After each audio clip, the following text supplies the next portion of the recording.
Hey everyone, and welcome back to Cruising with Matthew. In this video, I'm going to tell you all about Sun Princess, which I was lucky enough to sail on during her inaugural season around the Mediterranean in May 2024. So I really hope you enjoy this video.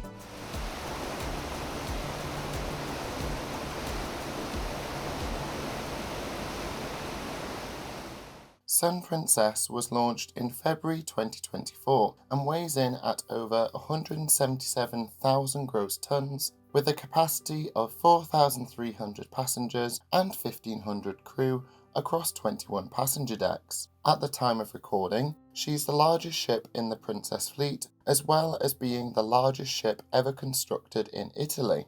I just want to mention that whilst I was recording this video, Princess have announced a major reshuffle of the restaurants on the lower decks of Sun Princess. However, for this video, I'm going to show everything as I saw it in May 2024, but if you want more information on where each restaurant is moving to, then check out the description below, which should give you all the information you need. Starting on deck 4, you'll find the medical centre. Unfortunately, on this cruise I did need to use their services, but the staff here were fantastic and couldn't do enough to help. Hopefully you won't ever need to go here, but if needs must, you'll be well looked after. Nearby, you'll find the landing. This can be used as a place to take a seat during disembarkation at your various ports of call. However, it was mainly used on our cruise as an alternative venue for things like seminars or trivia, should the usual venues be busy elsewhere on the ship. Jumping up to deck 5, this area consists mostly of cabins, including ours. Although we had booked an inside cabin for this cruise, we were surprised to find that we'd actually been upgraded to an adapted premium outside cabin. I'll do a full cabin tour in the near future, so make sure you keep an eye out for that. Moving up to deck 6 midships, you'll find guest services. Here they'll be happy to answer any ship-based queries you may have on board. Nearby, there's Firefly Park, which is a kids club which is dedicated to children aged between 6 months and 7 years old. Moving further aft, we pass through the Lotus Spa. This is actually split across decks 5 and 6 and offers a variety of massages and treatments if you fancy a spot of pampering. It's also where you'll find Sun Princess's thermal spa, which is known as the Enclave. This was one area that me and Yeyan really enjoyed trying on one day of our cruise. Walking in, you'll find a number of heated ceramic relaxation beds with an infused water station nearby. There's also a large sauna, as well as a steam and salt room to help detoxify and relax. A personal highlight, however, was the hydrotherapy pool, which was absolutely fabulous with powerful jets and bubbles to help you relax. This costs $49 per person for a day pass, or it would have cost us $149 for our whole 7-night cruise. Now moving to the back of Sun Princess, you'll find the lowest level of the 3-deck tall Horizons main dining room, which runs between deck 6 and 8. However, as deck 8 runs a separate menu to the rest of the Horizons dining room, I'll cover that later on. I absolutely love the wake views you can get on deck 6 and 7 due to the large floor-to-ceiling windows here, which really helps make the whole area feel light and airy. Me and Yeyan ate here for the vast majority of our meals, as it felt a little bit more relaxed than compared to the eatery, which is Sun Princess's buffet. Breakfast is served on deck 6 and includes a variety of options ranging from lighter dishes such as fruit, salmon and cereals to pancakes and omelettes. If you prefer, you can opt for larger items such as a full English and even some international options like this Pan-Asian breakfast, which I really enjoyed. On port days, however, the breakfast menu is condensed to more express breakfast options, but there's still a good selection of food for you to enjoy before you head off to explore. Sadly, lunch is only served on sea days, but offers you the chance to enjoy up to 3 courses, which we both really enjoyed. Now, throughout all our meals in the Horizon main dining rooms, the staff were always really friendly, although they did seem a little rushed at times. Now, whilst breakfast and lunch operate under open sitting on deck 6, dinner has a few more options depending on what your preference is in terms of eating in an evening. These include just turning up at any time that suits you between 5 and 9 p.m. Alternatively, you can reserve a set time for each day of your cruise depending on your schedule, or you can opt to eat at first or second sitting, which is at 5 p.m. and 7:30 p.m. respectively, at a set table for the duration of your cruise. It's really nice to see that Princess offers such a variety of dining choices to suit everyone's preferences. Now, in our case, we always like to eat on second sitting as we find it easier to plan our day with a set meal time, and we like the fact that we get a set table for the whole cruise, as it meant we got to know our waiters as well as learning our preferences about what we do and don't like. Moving up to deck 7, as we've already covered the Horizon restaurant at the aft of this deck, we'll move further forward. Nearby there's the Wheelhouse Bar. This seemed to be a great spot to relax and play various board or card games, or just catch up with family and friends about your day so far. There's also a massive scale model of some princess, which the ship geek in me absolutely loved. Moving further midship, we pass through the shops of Princess. On this level, you can browse a selection of clothes, fragrances, and duty-free items, as well as various Princess-branded souvenirs. Naturally, Yeyan and I just had to get a Stanley Bear to add to our cruise teddy collection at home. Now, moving right into the centre of the ship, you'll encounter the lowest level of the Piazza, which is some Princess's 3-deck tall atrium running from decks 7 to 9. Thanks to the glass sphere which surrounds this area, you get incredible views across the 3 levels of the Piazza. I absolutely love this design feature, as it means that even if you're sat in one of the many bars or restaurants, you can still take in the sea or port views here. For instance, whilst I was recording for this video, I got to see a sunrise over Mount Vesuvius, and that was just a magical moment. I loved the fact that the Piazza was so well utilised thanks to the various events which are held throughout the cruise. This included guest vs officer game shows, 80s and ABBA party nights, and live music by the fabulous band Excite. Now, there's also a variety of amphitheatre style seating on decks 8 and 9, which means that there are plenty of spaces for you to sit down and enjoy all these events, as well as even when there isn't anything going on, you can just sit back and take in the views. Now, on deck 7 itself around the Piazza, there's Bellini's Cocktail Bar. This offers a range of cocktails inspired by Italian spirits and always seemed to be a popular spot during our cruise. Plus, thanks to the sphere design, you got some incredible views out to sea from here. Moving across the Piazza, you'll find Coffee Currents, which serves a great variety of coffees as well as other hot and cold drinks throughout the day. It's a great alternative to the International Cafe on deck 9, as that can get quite busy. There's also seating nearby, with yet more floor-to-ceiling windows, so it's a great spot to have your morning coffee. A lesser known spot to be aware of is the fact that there is a small area of open deck space outside of both Coffee Currents and Bellini's. Although not signposted, it's a great spot for sailorways or just to take in the fresh air. You also get the chance to appreciate just how massive the sphere is, plus it's a great photo opportunity, so make sure you keep an eye out for that. Moving further forward and leaving the Piazza, we encounter O'Malley's Irish Pub. I absolutely love the traditional design of this bar, and it felt like a really warm and welcoming space. By day, you'll find various activities and games played here, whereas in an evening, it becomes a lively bar where an Irish folk band plays, and it always seemed to be a popular spot when we walk past. You can also enjoy some traditional pub grub with the opportunity to enjoy a 3-course meal in an evening. However, it's not included in your fare unless you're opted in for Princess Premier or Princess Plus, and would otherwise cost $14.99 for the 3 courses. I do wish it had opened for lunch, not just dinner, as we'd have loved to have tried it on the occasions when we were on board the ship at lunchtime, especially on port days when the main dining room wasn't open.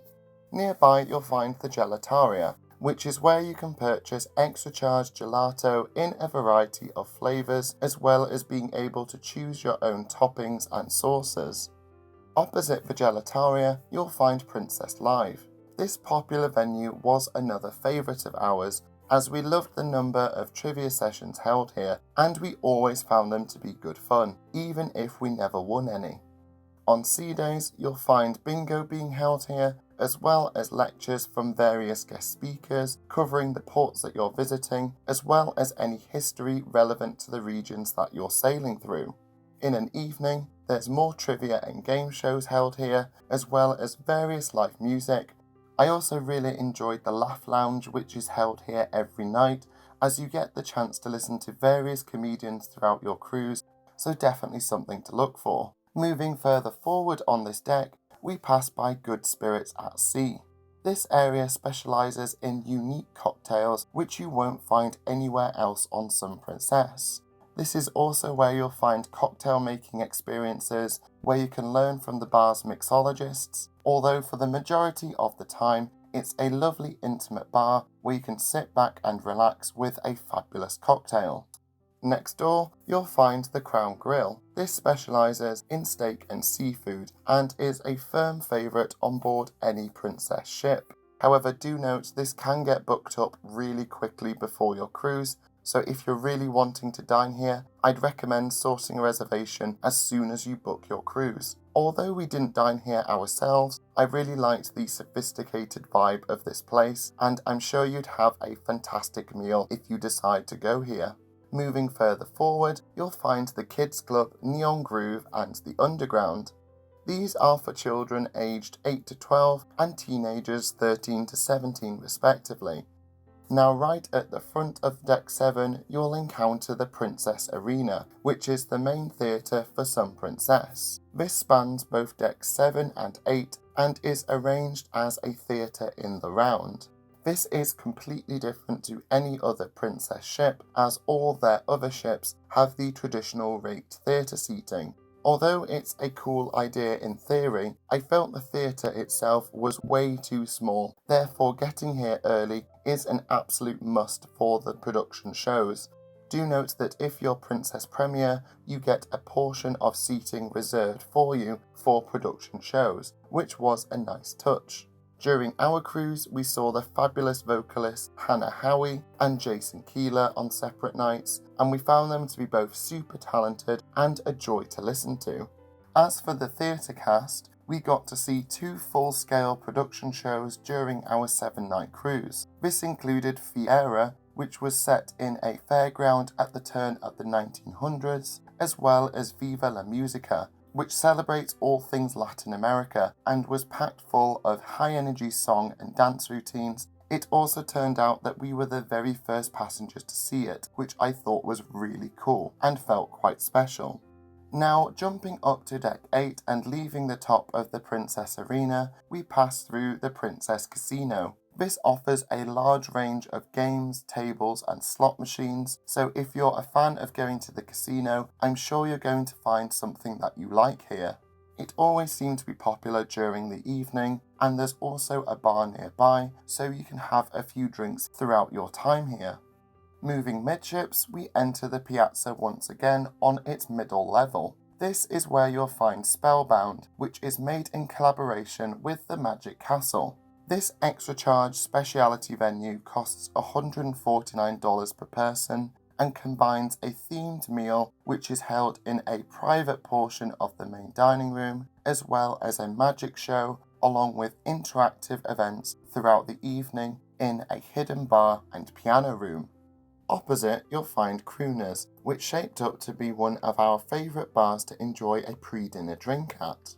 I love the fact that this bar is split into 2 distinct areas, with the bar having a more Art Deco intimate theme, which spills out into the Piazza and offers a large amount of seating right next to the Sphere, which offers some fabulous views.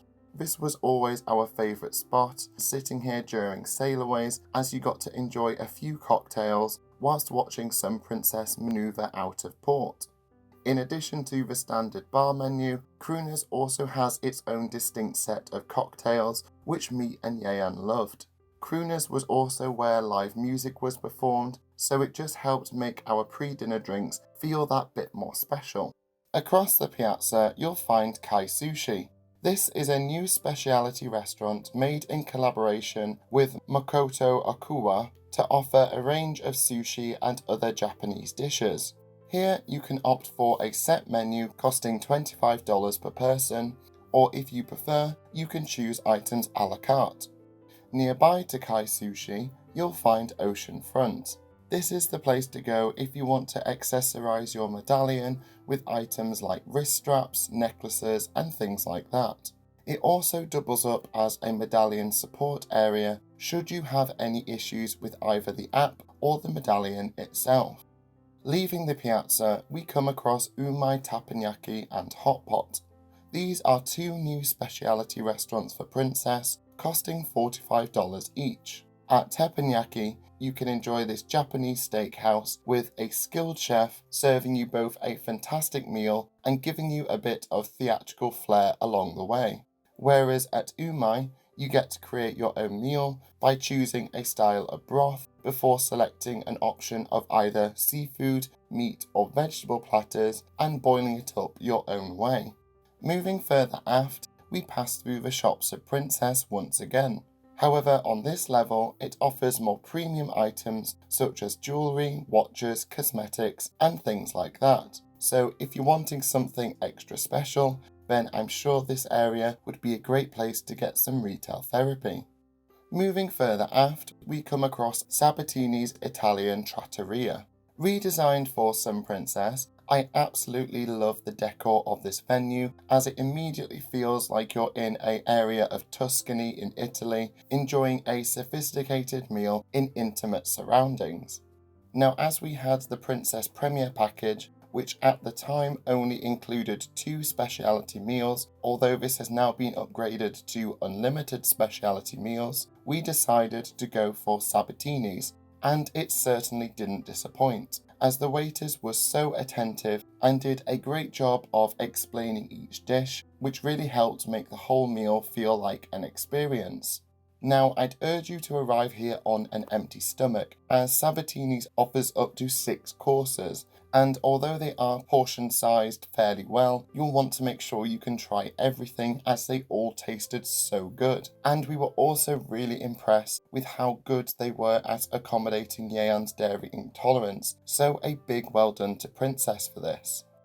Moving right to the back of Deck 8, we encounter the highest level of the Horizons dining room. Now, this level is completely distinct from the lower 2 levels and is actually an Americana diner. This is open for breakfast, lunch and dinner and offers a variety of comfort foods for those days when you're wanting something a bit more grounded and less fancy than the other venues.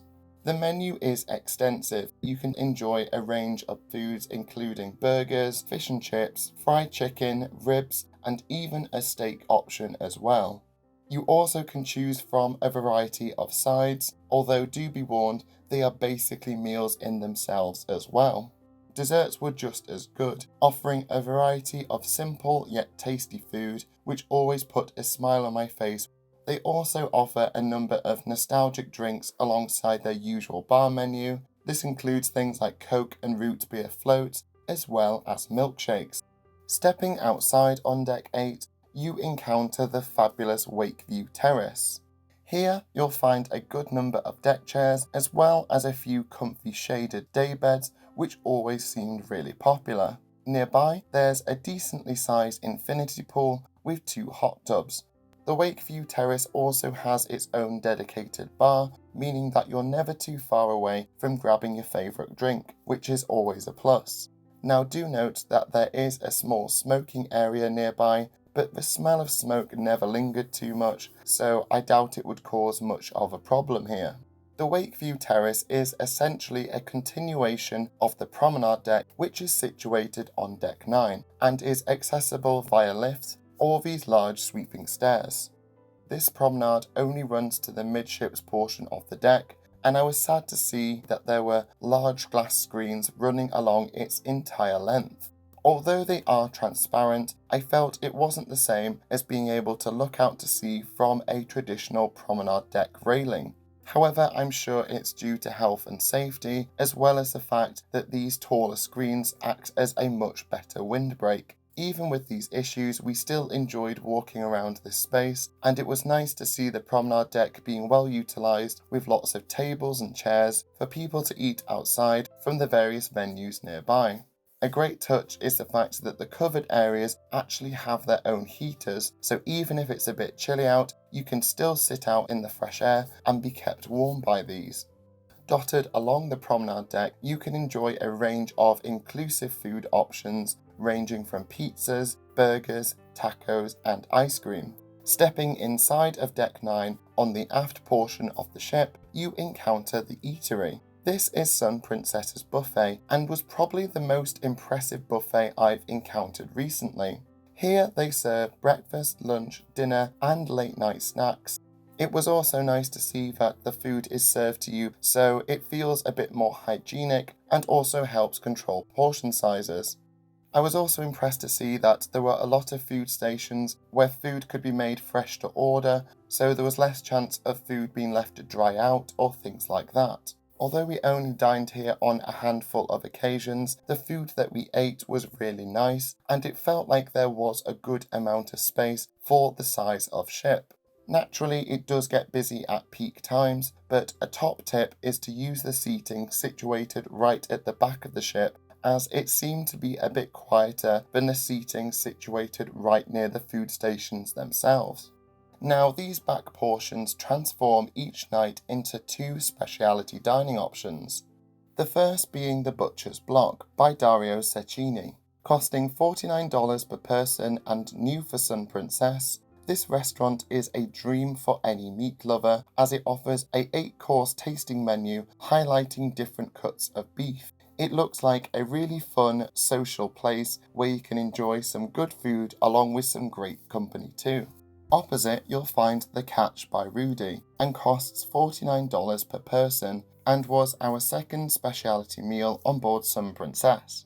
Overall, we were really impressed with The Catch and found it to not take itself too seriously as the menu seemed quite light-hearted and there were a few quirky plating designs as well. The food itself tasted fantastic, with the staff also being really friendly and super helpful, especially as I'm not someone who knows my seafood all that well, so they gave some great suggestions about what things to try and what goes best with what. Moving forward on Deck 9, we arrive in the highest level of the Piazza.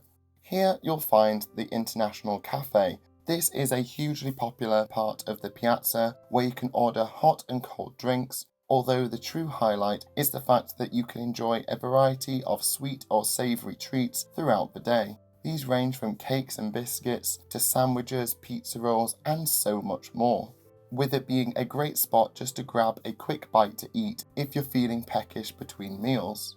Although there's a good amount of seating nearby, it does get quite busy, especially in the morning.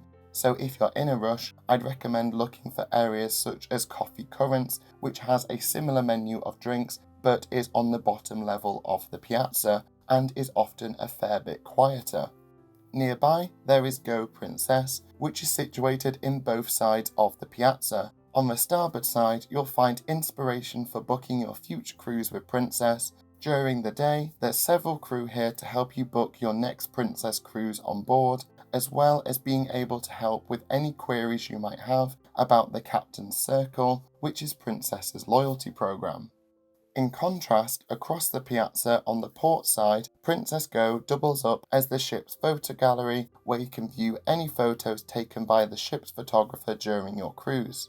You can also head over here to discuss any queries you may have about excursions as well, although do note that these can both be sorted out on the app. Nearby, you'll find Alfredo's Pizzeria, and as the name suggests, serves a wide variety of pizza on board. Now, we decided to have lunch here on embarkation day, and I'd highly recommend it, as it was a lovely relaxed start to our cruise. Now, as we were Princess Premier, this meal was included within our fare. However, if you don't have either the Princess Plus or Premier packages, this meal would cost $14.99 for a full 3-course meal. Overall, we really enjoyed our meal here, and the service was really good as well. I'd also recommend giving some of their signature cocktails a try, such as the tiramisu, which was like a dessert in a glass and tasted amazing. The forward section of Deck 9 consists entirely of cabins, as well as cabana mini-suites. These have their own cabana deck, which is essentially a private, smaller version of the promenade deck running along the forward section of the ship. Sadly, I wasn't able to record here as I didn't have access. Now, decks 10 to 16 consist mostly of cabins. We'll then jump to the very forward of Deck 16, which is where you find the sea view terrace spanning both decks 16 and 17. Here you'll find a large number of sunbeds as well as comfy chairs with tables. Now, if sunbathing isn't your style, you can also relax in the nearby pool, with there being an option to grab your favourite drink at the nearby sea view bar. Me and Yeyan really enjoyed this multi-level space, and it seemed to offer a more peaceful alternative in comparison to the more livelier midships pools on Sun Princess. Now, leaving the sea view terrace on deck 17, we encounter the Dome, which is arguably one of the most talked about areas of Sun Princess prior to her launch. This multi-level venue runs across decks 17 to 19 and is inspired by the terraces of Santorini. In the daytime, it's a wonderful place to relax thanks to the numerous padded day lounges and chairs dotted around the area. The large glass dome which surrounds the entire area is absolutely spectacular and ensures it's an all-weather venue, so no matter what the weather is outside, you can still sit here and take in the views. If you fancy it, you can also go for a swim, thanks to the swimming pool, which is shared between the dome and also the upper level of the sea view terrace as well. The dome also has the Cascade Bar, which offers a separate set of seating if you're wanting to enjoy a few drinks with friends or family. In addition to the standard bar menu, the Cascade Bar has a few of its own signature drinks, and me and Yeyan love sitting here, taking in the views and listening to the sound of running water thanks to the fabulous colour-changing cascading waterfall. By night, however, the dome transforms into a unique aerial performance space, with the shows being carried out by the incredibly talented Cirque Eloise. During our cruise, we were lucky enough to see them perform Art Beat as well as Come Fly. Both of these shows felt very distinct and offered something completely different to the other entertainment options offered on board Sun Princess. The choreography and set design is incredible, and I found myself gasping in amazement at multiple times during each performance. This being said, the biggest letdown is the fact that, like the theatre, it is way too small for the number of guests on board. In order for you to have any chance of getting a seat, you need to be queuing for about 30 to 45 minutes before the show starts. Although they have made every possible attempt to get as many people in this venue as possible, it's just too small a space. I do wish something like a ticket system could be put into place, as having to get there really early eats into your evening. Now, leaving the dome, you encounter the Lido deck. Here there's a number of sun lounges as well as padded seats with tables next to these large floor-to-ceiling windows. Therefore, you've got plenty of places to relax and enjoy the port or sea views, even if you're not wanting to sit out and sunbathe. In this space, there's a number of casual eateries offering a variety of food ranging from tacos, pizza, hot dogs and burgers, as well as lighter options such as salads. In the centre of the Lido deck are two large swimming pools, which seemed a good size. These were always a popular spot to relax in and cool off after sunbathing on the nearby sunbeds, or if you so wish, you can even grab one of these poolside lounges if you want easy access to the pool itself. Nearby, you'll also find the Mix, which is the place to go if you want to grab your favourite drink or cocktail. Adjacent there's coffee and cones, which serves ice cream, as well as extra charge hot and cold non-alcoholic drinks, slushies and more. Here you can also enjoy some of the premium desserts offered by Princess too. The aft of Deck 17 consists mainly of cabins, with the exception of Love by Britto, which is situated right at the back of the ship. This is open in an evening and costs $149 per person. Made in collaboration with artist Romero Britto and chef Rudy Soderman, this 7-course menu celebrates love against a backdrop of Romero's artwork. Plus, it's complemented by the fabulous wake views thanks to its aft-facing position. Sadly, I didn't get a chance to take a peek, so let me know what you guys think. Jumping up to Deck 18 and moving to the forward of the ship, in addition to the dome which we've already discussed, there's also a large sun deck, which features a plethora of sun lounges for those wanting to top up on their tan or relax in the numerous hot tubs nearby. This sun deck continues around the upper level of the Lido pools, offering yet more sun lounger space, and also gives you a good view of the sea screen in case there's any shows going on.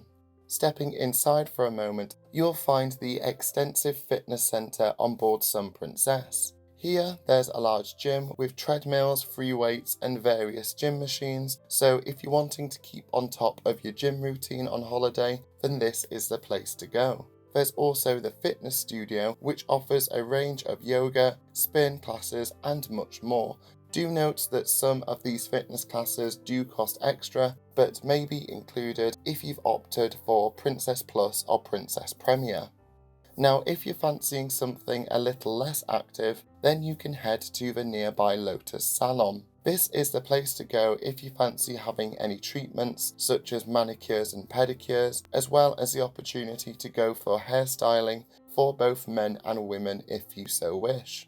Situated right at the back of the ship is the sanctuary. Now, you'll need to use your imagination a little bit as it was still being set up when I recorded. Now, the Sanctuary Club is an adults-only area where you can relax in various padded sun lounges and deck furniture with a good-sized pool and a dedicated hot tub. You'll also have the chance to enjoy drinks from the nearby bar, as well as enjoy a few light bites if you fancy it. My favourite spot, however, has to be right at the back of the ship, as there are numerous padded sun lounges and promises to offer some fantastic wake views when the ship is underway. Until the 14th of October, this area is bookable for anyone on board, as well as there being a smaller separate area for people who are booked in the signature suites right at the back of the ship. However, from the 14th of October, this area will be open only to those who are booked in the Sanctuary Collection, and this area will be renamed as the Sanctuary Club. Now, Deck 19 is only accessible at the aft portion of the ship. Do note that since recording, Park 19 has been discontinued and has been renamed the Skydeck Sports Court and Track. As a result, this area will look quite different than to what I'm showing you in the video, as they're taking down the aerial obstacle course, the roller glider and other areas as well. I'm quite surprised they've done this before it's even been fully set up, but there you go, although it's interesting to see what Princess will put in its place. Do note that aspects such as the infinite horizon, the jogging track, as well as the various seating options here are still going to be in place, so you'll have plenty of opportunities to take in those fantastic sea views when she starts her US season. Sun Princess is a bold new addition to the Princess fleet, offering a range of new venues whilst also reimagining Princess favourites. Although she can carry over 4,300 passengers, the public areas rarely felt crowded. Sadly, exceptions have to be the Dome and the Princess Arena, and whilst they are stunning venues, they just have too few seats in my opinion. However, getting to these venues early is totally worth it, with the guest entertainers, theatre cast, as well as the various lounge entertainers being fabulous to watch and listen to. Although she may not be as traditional as her fleet mates, I still really enjoyed my time on Sun Princess. She's both exciting and new, and if you're sailing on her in the near future, then I'm sure you're going to have a fantastic time. If you've enjoyed this video, then please like and subscribe because it's always appreciated. If you want to know more about cruising with Matthew, then take a look at my other social media channels, which are in the description below. I hope you're all doing well at the moment, and I can't wait to see you in my next video. So until next time, this is Cruising with Matthew, and thank you so much for watching.